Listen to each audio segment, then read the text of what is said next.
எல்லாருக்கும் வணக்கங்க. இன்றைக்கி ஒரு கத்திரிக்காய் பஜ்ஜி தாங்க பார்க்க போகிறோம். பெரிய வெங்காயம் சின்ன சின்னதாக கட் பண்ணிவிட்டு, பூண்டு, பச்சை மிளகா, கருவேப்பிலை எல்லாம் போட்டு நல்லா வதக்கிட்டு, அது கூடயே தக்காளி, கத்திரிக்காய் எல்லாம் போட்டு வதக்கிக்கலாங்க. பூண்டும் போட்டுக்கலாம்.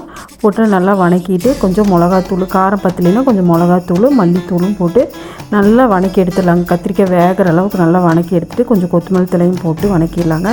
வதக்கி எடுத்து ஆற வச்சிடலாம். ஆற வச்சு மிக்சியில் போட்டு ஒரு அடி அடிச்சுட்டு மறுபடியும் கடுகு போட்டு தாளித்து விட்டுறலாங்க.